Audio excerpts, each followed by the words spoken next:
cut that down to one terrific, and it will do very nicely, said Charlotte. I think terrific might impress Zuckerman. But Charlotte, said Wilbur, I'm not terrific. That doesn't make a particle of difference, replied Charlotte. Not a particle.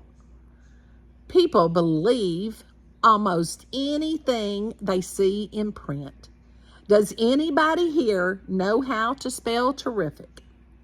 I think, said the gander, it's T-double-E-double-R-double-I-double-I-double-C-C-C-C-C.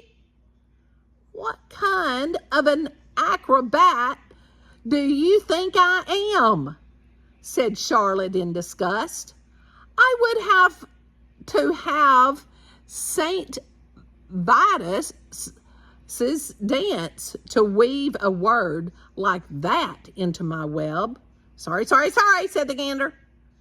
Then the oldest sheep spoke up. I agree that there should be something new written in the web if Wilbur's life is to be saved. And if Charlotte needs help in finding words, I think she can get it from our friend Templeton. The rat visits the dump regularly and has access to old magazines. He can tear out bits of advertisements and bring them up here to the barn cellar so that Charlotte can have something to copy. Good idea, said Charlotte, but I'm not sure Templeton will be willing to help. You know how he is, always looking out for himself, never thinking of the other fellow.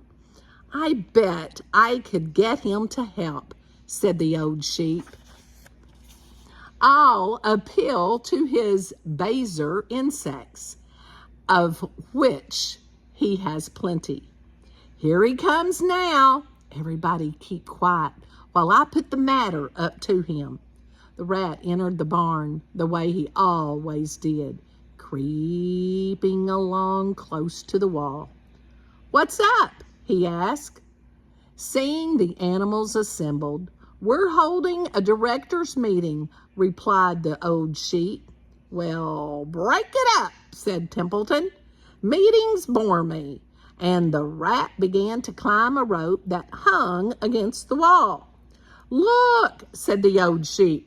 Next time you go to the dump, Templeton, bring back a clipping from the magazine. Charlotte needs new ideas so she can write messages in her web and save Wilbur's life. Let him die, said the rat. I should worry. You worry, all right, when the next winter comes, said the sheep. You'll worry, all right, on a 0 morning next January when Wilbur is dead and nobody comes down here with a nice pail of warm slops to pour into the trough. Wilbur's leftover food is your chef source of supply. Templeton, you know that? Wilbur's food is your food. Therefore, Wilbur's destiny and your destiny are closely linked. If Wilbur is killed and his trough stands empty day after day, you'll grow so thin we can look right through your stomach and see objects on the other side. Templeton's whiskers quivered. Maybe you're right, he said roughly. I'm making a trip to the dump tomorrow afternoon. I'll bring back a magazine clipping if I can find one. Thanks, said Charlotte. The meeting is now adjourned. I have a busy evening ahead of me.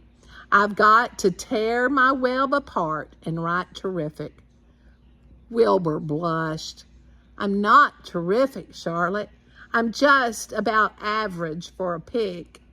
You're terrific as far as I'm concerned, replied Charlotte sweetly. And that's what counts. You're my best friend, and I think you're sensational. Now, stop arguing and go get some sleep. Now, Charlotte really likes Wilbur, doesn't she?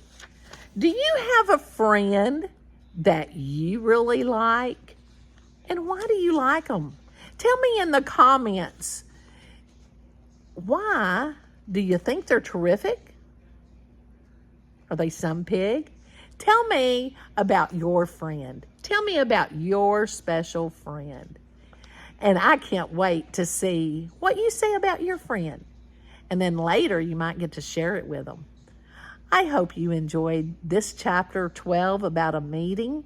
And don't forget that thumbs up. And most important, give somebody a hug and tell them you love them.